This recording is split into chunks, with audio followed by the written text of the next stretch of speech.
From Missouri, we've got the great Eric Schmidt, I believe the tallest Republican United States Senator. Where's Eric?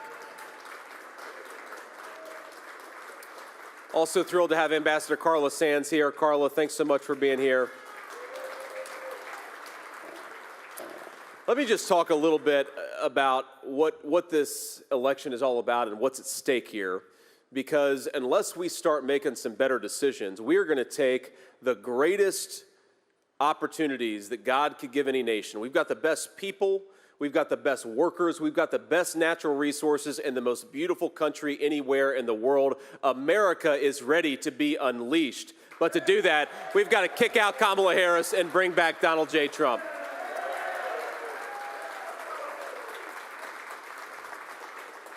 Now, we're here, of course, in a great facility, Diasorb, and I'm gonna call on the leader of this great company here at the end.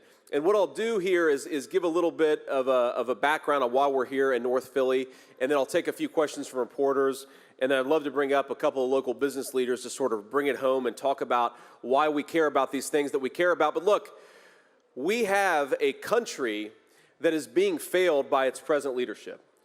And don't let anybody gaslight you here, because Kamala Harris is running around the country and saying that on day one, she wants to bring the cost of goods and the cost of housing under control. She says that on day one, she wants to make groceries and homes more affordable for American citizens. Well, Kamala Harris, where have you been?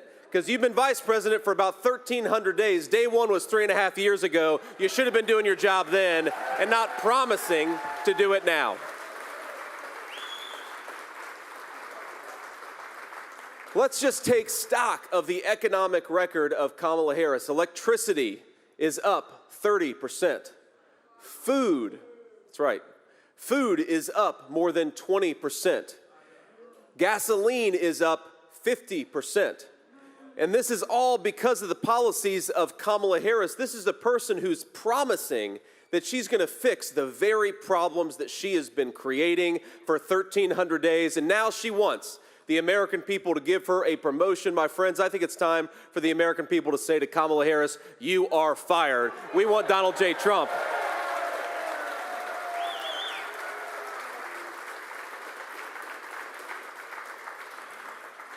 Now, the other thing that I find interesting about Kamala Harris's campaign is that even though 99% of the mainstream media is in the tank for her, right? I mean, look, remember, these are the same group of people that told us for 3.5 years that Joe Biden, who couldn't complete a sentence, was Albert Einstein.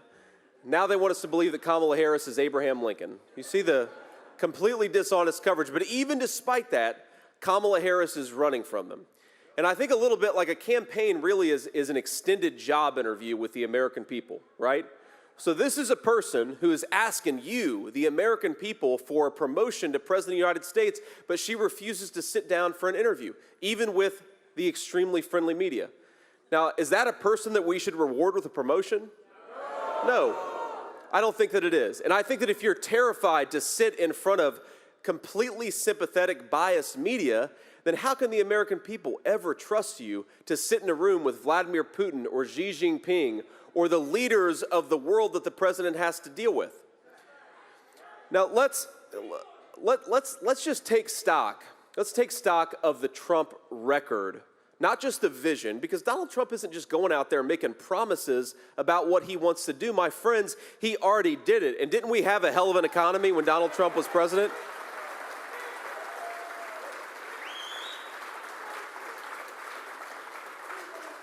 Here's what we're going to do. We are, first of all, going to unleash Pennsylvania energy workers. We are going to drill, baby, drill.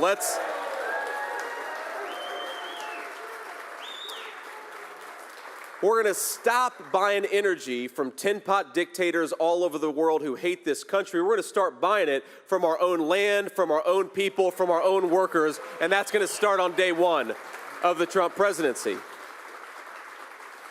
And when we do that, my friends, we're going to bring down energy costs, not just for American families and American consumers. We're going to bring it down for American manufacturers and American businesses like Diasorb, where we're sitting right now. Now, these guys, These guys, Kamala Harris talks about how she wants to stand for the little guy, and yet her energy policies have driven up the cost of energy and food for everyday citizens. She says that she wants to bring American manufacturing back to this country. Well, Kamala, if you really, really want to bring American manufacturing back to this country, might I suggest you vote for Donald J. Trump. Get out of this race and bring back a president who knows how to do it. Remember, when Trump was president, when he became president for 16 years, this country had lost 60,000 factories. That was the record before he became president. He becomes president over 4 years, we had 12,000 factories. Undid a lot of the damage, and he's going to undo a lot more of it if we give him another 4-year term. Are we going to do that? Absolutely we are. We have got to stop the Chinese and everybody else from undercutting the wages of American workers. If you want access to American markets, you ought to deal fairly with the American working people, union and non-union alike. We are going to stop the Chinese from building their middle class on the back of the American middle class, aren't we?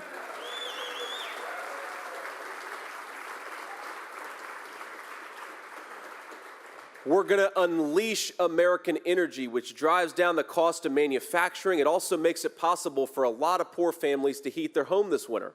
The thing that bothers me so much about Kamala Harris's policies is that real people suffer when she refuses to do her job. Real people. Ladies and gentlemen, I grew up in a poor family. I remember talking with my mamaw during very cold winter nights about how low could we turn the heater and still be able to live comfortably in our house that night. That's the conversation that American families have every single day when you have a vice president like Kamala Harris who's raising energy prices instead of lowering energy prices. It is a disgrace. I think whether you're rich or poor, if you work hard and play by the rules in this country, you ought to be able to afford to heat your home on a cold winter night. Ain't that right?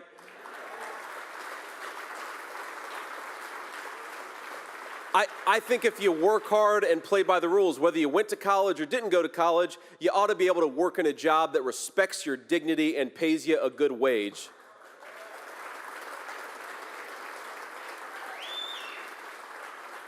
And I believe whether you're the owner of a company like Dysorb or a worker in a company like this, you ought to have a president who stands up for your business and your job instead of a vice president, Kamala Harris, who's been trying to tear all that stuff down.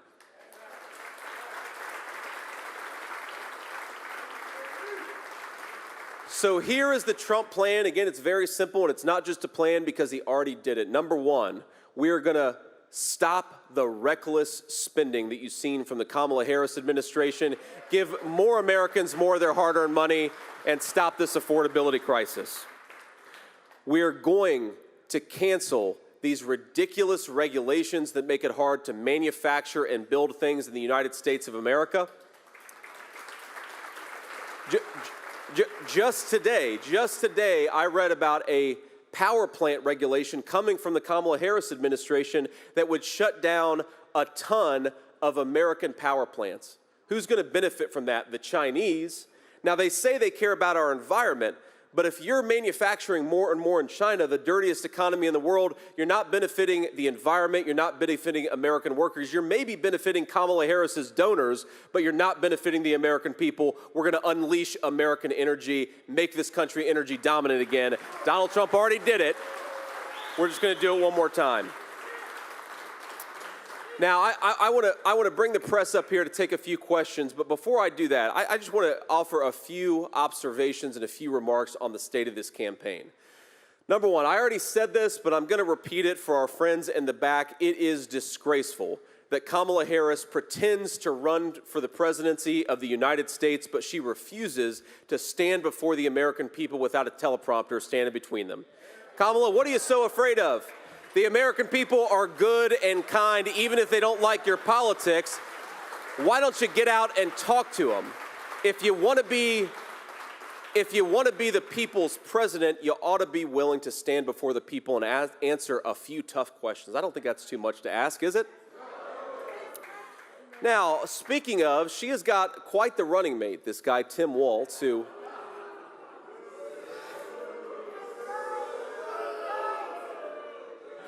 Tim Walz, I swear, before the end of the campaign, Tim Walz is going to be talking about how he was carrying an M16 through the jungles of Vietnam. But this guy, everything that comes out of his mouth about his military service is at least 25% a lie. And it occurred to me, the closest Tim Walz has ever come to combat, even though he says he carried a weapon in war, the closest Tim Walz has ever come to combat is when he let rioters burn Minneapolis to the ground a few years ago, right? But he acts like such a tough guy, my friends. I don't know if you saw this, but Tim Walz said that he would debate me anytime, anywhere. So he threw out October 1st, a debate moderated by CBS, which I'm sure is going to be in the tank for the Democrats, but who cares? Because I respect the American people to go before hostile media. But when he says he'll debate anytime, anywhere, he apparently didn't mean in mid-September, because I offered him a debate in front of CNN, not exactly friends of me and Donald Trump. And you know what Tim Walz said? No thanks. Because they are hiding from the American people. My message to Kamala and Tim Walz, but especially to the American people, is the American people deserve to be led by somebody who is willing to get out there and talk to people. Kamala and Tim, stop hiding in the basement, get out there and campaign. We'd all appreciate it quite a bit.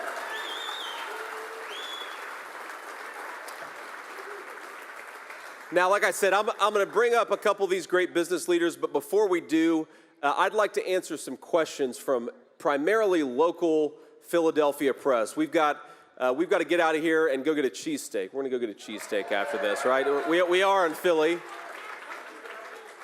But any recommendations? Okay, all right, okay. Steve's has got some partisans over here.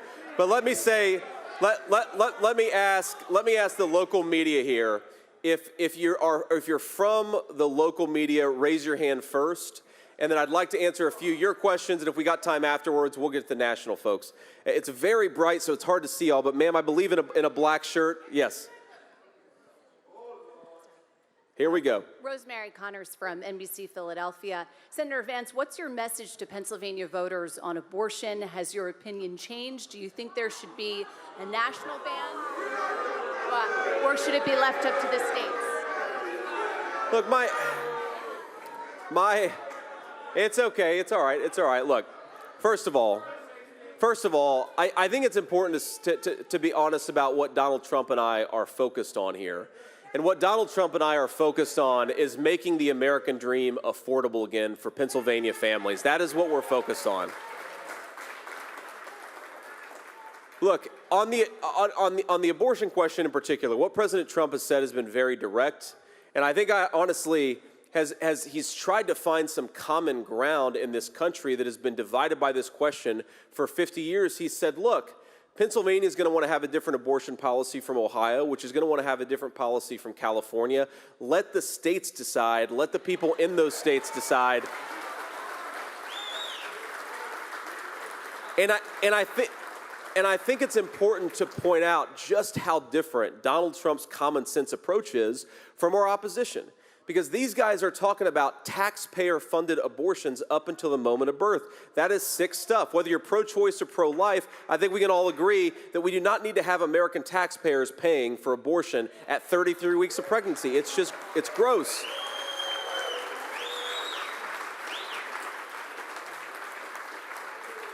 And the final point that I'd say on this is President Trump and I believe very, very deeply that we want Americans to feel like they can afford to have families again. The biggest problem that we have in this country, you talk to young women who have a pregnancy, especially an unexpected pregnancy, and a lot of them feel like they don't have options because how are you going to feed a baby in today's economy? How are you going to house a baby with rent where they are? We want to make American family life affordable again, and I think that's the best way to promote a culture of life in this country.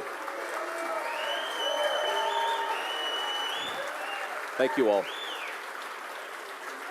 Again, local PA reporters first, ma'am.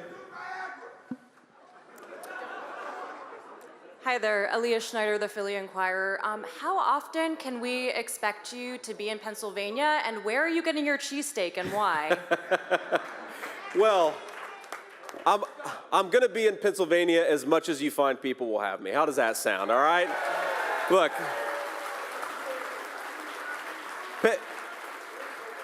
Pennsylvania is an incredibly important state to me and President Trump. It is a state with a proud energy tradition, a proud manufacturing tradition. We believe that if we make more stuff in America, Pennsylvania workers and Pennsylvania families are going to benefit. So we're going to be here a lot, taking our message to the whole state, because who wants to make more stuff in the United States of America? Who wants to build more factories in the United States of America? Who wants to rely on American workers and not on Chinese workers right here in the state of Pennsylvania? This is a very, very important state for us. Ladies right here. JD, Linda Stein, Delaware Valley Journal.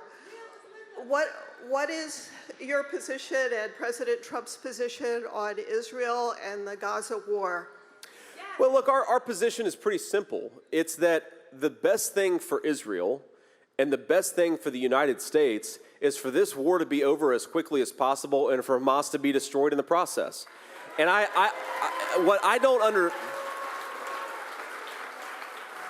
Linda, what I don't understand is you have Kamala Harris, who says that she's really concerned about civilian casualties. Well, I'm very concerned about civilian casualties too.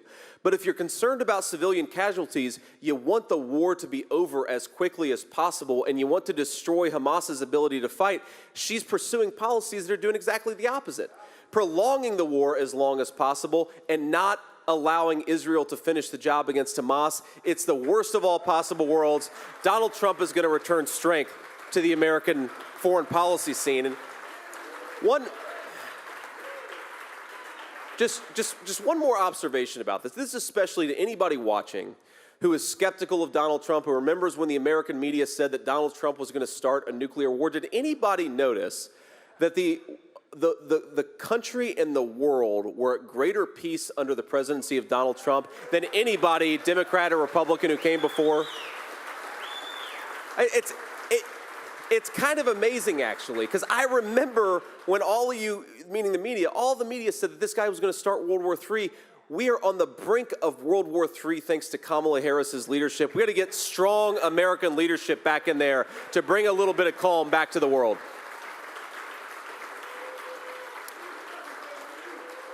Pennsylvania?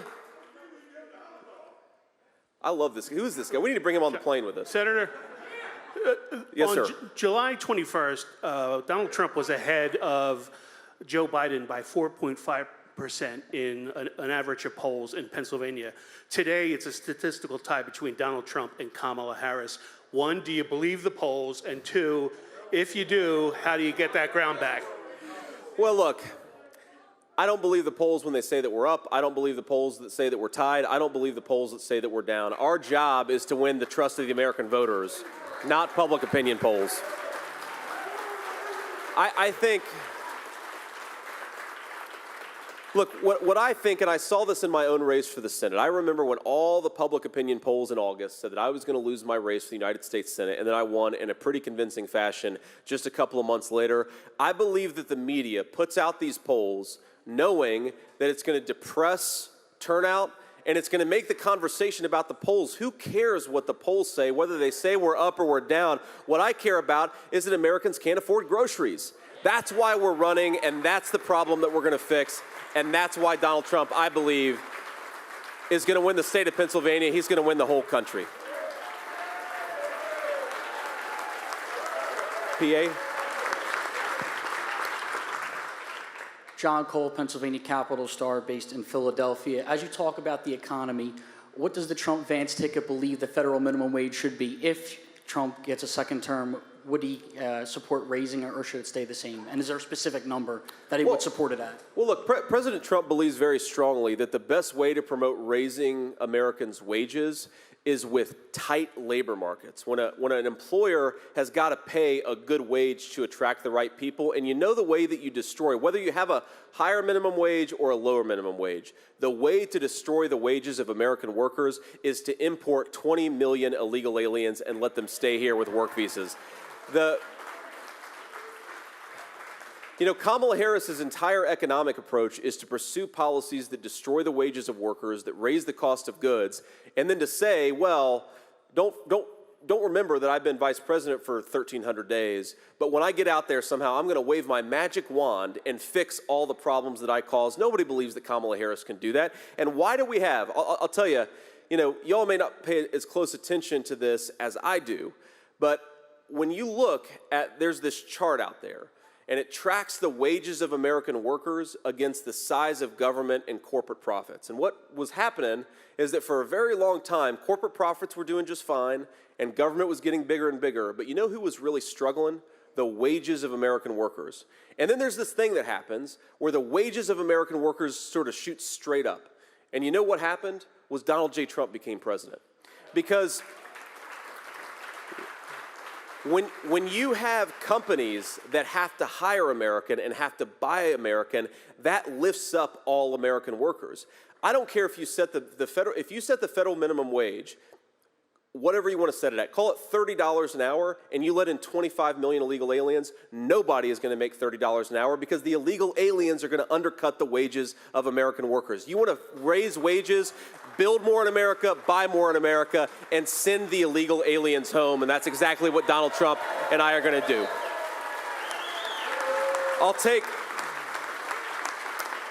I'll take one more question, and then I'd like to bring up a couple business leaders. Ma'am, maybe right here in the front. Nikki Dementri with CBS Philadelphia. Senator Vance, you've been in Philadelphia twice in about 2 weeks. This is a city, though, that is run by the Democratic Party, has been for quite a while. Why do you feel this city is so important for the campaign, and can you win it come November? I think we absolutely can win it. We're going to win the whole state of Pennsylvania and Philadelphia. Look,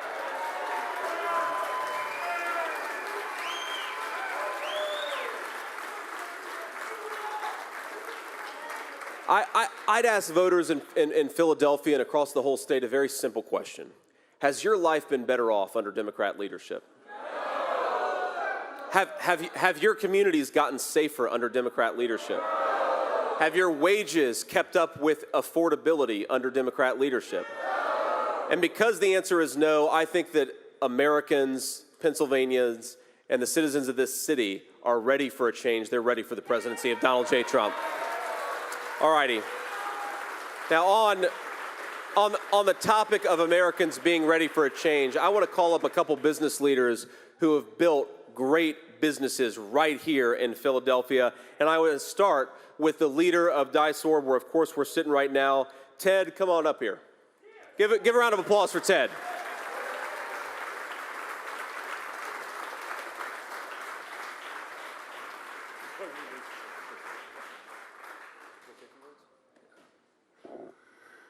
Thank you very much, Senator Vance, future Vice President Vance. It's an honor to have you here with us today. I got to tell you quite honestly, I didn't know a lot about Senator Vance until he was nominated for Vice President. I've come to learn quite a bit, and I'm beyond impressed. He's the guy we need, along with Donald J. Trump, to lead this country the next 4 years.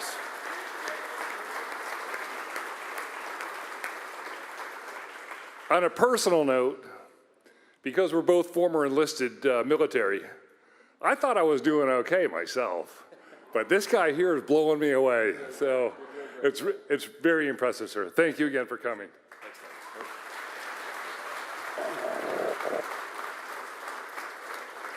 Ted, I appreciate the kind words and appreciate this great company that you built. I now want to call up, and Sam, don't be mad at me if I screw up your last name here, but Sam Theavanayagam.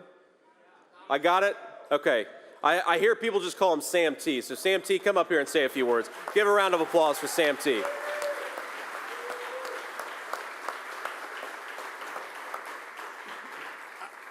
I said to you earlier that what separates me and Senator Vance was butter chicken, because his wife is vegetarian and of Indian descent. I'm of Indian descent. So Senator Vance he actually split the script by doing exactly opposite to what I did. But it's interesting that in the last 4 years, I serve as a defense contractor. In the last 4 years, there has been a huge erosion of the Department of Defense, the defense industrial base that actually supports the DoD. And that is a huge issue.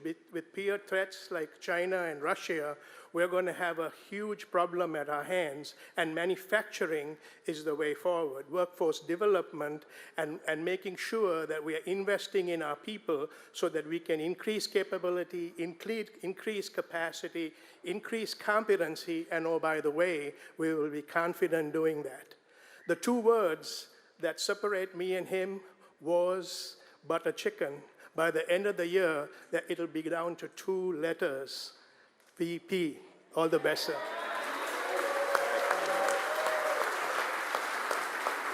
All right. And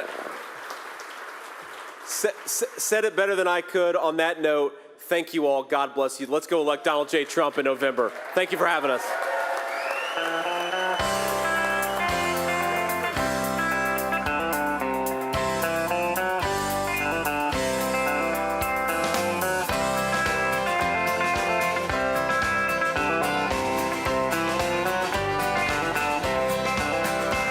Why don't we liberate these United States? We're the ones who need it worst.